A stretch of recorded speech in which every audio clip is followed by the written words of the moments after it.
Hello friends, നമുക്കിന്ന് ചോറിനൊപ്പം കൂട്ടാവുന്ന മലയാളികളുടെ ഏറ്റവും പ്രിയപ്പെട്ട ചക്കക്കുരു മെഴുക്കുവരട്ടിയാണ് തയ്യാറാക്കുന്നത്. അപ്പോൾ അതെങ്ങനെയാണ് ചെയ്യുന്നതെന്നൊന്ന് നോക്കിയാലോ.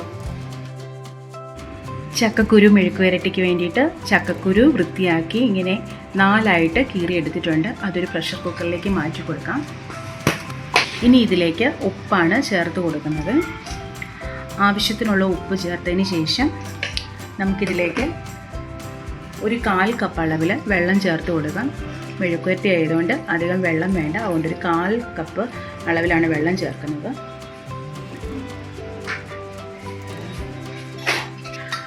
ഒന്ന് ഇളക്കി യോജിപ്പിച്ചതിന് ശേഷം നമുക്ക് ഇത് പ്രഷർ കുക്കറിൽ ഒരു 2 വിസിലിന് വേവിച്ചെടുക്കാമേ.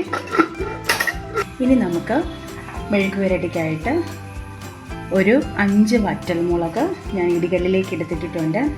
അതുപോലെ തന്നെ ഒരു 10 അല്ലി വെളുത്തുള്ളി, കുറച്ച് കുരുമുളക് മണികൾ, ഇത്രയും നമുക്ക് നന്നായിട്ടൊന്ന് ചതച്ചെടുത്ത് മാറ്റി വെക്കാം. ഇപ്പോൾ ഇതിൻ്റെ എല്ലാം ഒന്ന് ചതച്ചെടുത്തിട്ടുണ്ട്. ഇതിന് നമുക്കിവിടെ മാറ്റി വെക്കാം. ആ സമയം കൊണ്ട് തന്നെ നമ്മുടെ ചക്കക്കുരു നന്നായിട്ട് വെന്ത് വന്നിട്ടുണ്ട്. ഇനി നമുക്ക് മെഴുക്കുവരട്ടി തയ്യാറാക്കാം. ഇനി നമുക്കൊരു പാൻ ചൂടാക്കി അതിലേക്ക് ഒരു 2 ടേബിൾ സ്പൂൺ അളവിൽ ഓയിൽ ചേർത്ത് കൊടുക്കാം.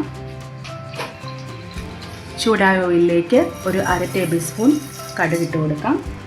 കടുകൊന്ന് നന്നായിട്ട് പൊട്ടി വരട്ടെ.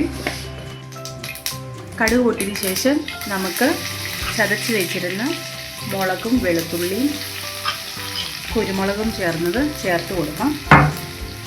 അതോടൊപ്പം കറിവേപ്പിലയും കൂടെ ചേർത്തതിന് ശേഷം കൊടുക്കാം. 1 മിനിറ്റ് ഒന്ന് വഴറ്റിയതിന് ശേഷം നമുക്കിതിലേക്ക് ഒരു 1/2 മുറി സവാളയാണ് ചേർത്ത് കൊടുക്കുന്നത്. സവാള സോഫ്റ്റ് ആകുന്നവരെ നമുക്കൊന്ന് വഴറ്റി കൊടുക്കാം.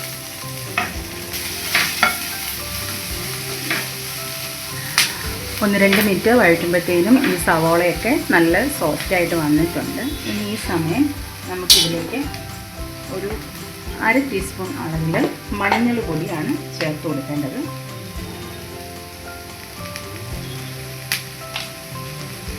മഞ്ഞൾ പൊടിയും ചേർത്തതിന് ശേഷം നന്നായിട്ടൊന്ന് മിക്സ് ചെയ്ത് കൊടുക്കുക, ആ മഞ്ഞളിൻ്റെ കുത്തൽ മണം മാറുന്നതിന് വേണ്ടിയിട്ട്. ഇനി നമുക്കിതിലേക്ക് വേവിച്ച് മാറ്റി വെച്ചിരുന്ന ചക്കക്കുരു ചേർത്ത് കൊടുക്കാം.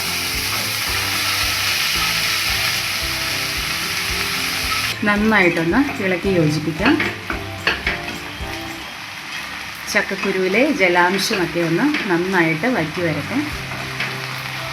ഈ സമയത്ത് ഉപ്പ് നോക്കിയിട്ട് ആവശ്യമുണ്ടെങ്കിൽ കുറച്ചും കൂടെ ചേർത്ത് കൊടുക്കാം. കാരണം നമ്മൾ സവോളയൊക്കെ ചേർത്ത് കൊടുക്കല്ലോ, അതുകൊണ്ട് തന്നെ ആവശ്യമുണ്ടെങ്കിൽ നമുക്ക് ഉപ്പും ചേർത്ത് കൊടുക്കാവുന്നതാണ്. ഇപ്പോൾ വേണ്ട ചക്കക്കുരുവിൻ്റെ ജലാംശമൊക്കെ വറ്റി ഇത് നന്നായിട്ട് പുലർത്തിയെടുത്തിട്ടുണ്ട്.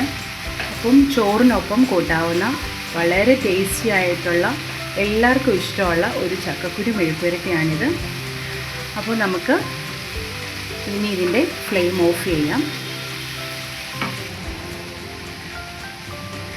വളരെ രുചികരമായിട്ടുള്ള ഈ ചക്കക്കുരു മെഴുക്കുവരട്ടി നിങ്ങൾക്ക് എല്ലാവർക്കും ഇഷ്ടപ്പെട്ടെന്ന് ഞാൻ വിചാരിക്കുന്നു. നിങ്ങളുടെ സപ്പോർട്ട് ലൈക്കായും കമൻറ്റായും സബ്സ്ക്രൈബായും തരാൻ മറക്കല്ലേ. Thank you for watching.